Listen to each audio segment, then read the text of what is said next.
अस्सलाम वालेकुम everyone, welcome back to my channel. जैसा कि आप लोगों को पता है, हम लोग एटॉमिक एब्जॉर्प्शन स्पेक्ट्रोस्कोपी को स्टडी कर रहे थे। अपने प्रीवियस लेक्चर में हम लोगों ने इसके कंपोनेंट्स में से फर्नेस को स्टडी किया था, मैट्रिक्स मॉडिफायर को स्टडी किया था और डिटेक्शन ऑफ रेडिएंट एनर्जी को स्टडी किया था। तो आज का हमारा लेक्चर है बैकग्राउंड करेक्शन मेथड पर। बैकग्राउंड करेक्शन मेथड क्या होता है, हम इसे क्यों यूज़ करते हैं, ये आज हम स्टडी करेंगे। बेसिकली बैकग्राउंड करेक्शन मेथड हम एनालॉग सिग्नल को हासिल करने के लिए या प्रॉपर सिग्नल लेने के लिए यूज़ करते हैं। अब यहाँ पे ऐसा क्या है जिससे हम लोगों ने इसको डिस्टिंग्विश करना है कि सेपरेट करना है। अब आपको पता है कि मैट्रिक्स की वजह से सैम्पल में एरर आ जाता है, एनालॉग सिग्नल में फ्लेम की वजह से आ सकता है, प्लाज्मा की वजह से या फिर ग्रेफाइट फर्नेस की वजह से भी आ सकता है। अब इन सब चीज़ों में ऐसा क्या है जिससे हमने एनालॉग सिग्नल को सेपरेट करना है। तो सैम्पल मैट्रिक्स, फ्लेम, प्लाज्मा और ग्रेफाइट फर्नेस, इनकी एब्जॉर्प्शन, एमिशन और ऑप्टिकल स्कैटरिंग से बचाने के लिए और एनालिट सिग्नल को डिस्टिंग्विश करने के लिए बैकग्राउंड करेक्शन मेथड जो है वो यूज़ किया जाता है।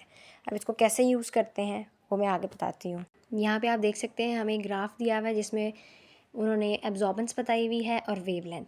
अब यहाँ पे हमारे पास दो तरह के सिग्नल आ रहे हैं जो टोटल हमें उसका जो है वो दे रहे हैं, रिज़ल्ट दे रहे हैं।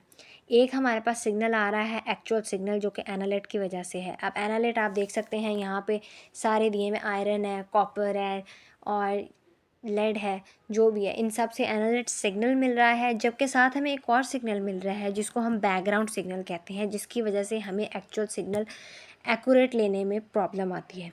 अब हम लोग एक्यूरेट सिग्नल कैसे निकाल सकते हैं? एक्चुअल एब्जॉर्बेंस निकालने के लिए या मेजर करने के लिए हमें जो एक्चुअल सिग्नल है उसको बैकग्राउंड सिग्नल से सब्ट्रैक्ट करना पड़ता है ताकि हमारे पास एक्चुअल एब्जॉर्बेंस आ जाए।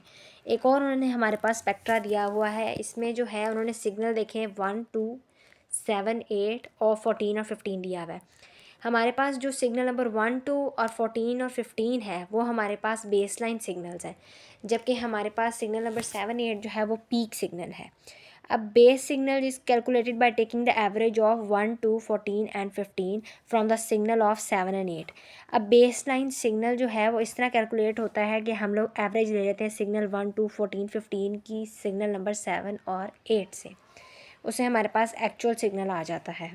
तो ये था हमारा आज का टॉपिक, और आज का टॉपिक बड़ा शॉर्ट टर्म सा था। इसके जो डिटेल नोट्स हैं या प्रॉपर इसकी एक्सप्लेनेशन है वो मैं आगे एंड में आपसे शेयर करूँगी। टोटल चैप्टर के जो नोट्स हैं, थ्योरी। आज का जो टॉपिक था जस्ट वो कॉन्सेप्ट बेस्ड था कि आप लोगों को आइडिया हो जाए कि what is background correction. If you guys still have any kind of questions, then you can tell me in the comment section.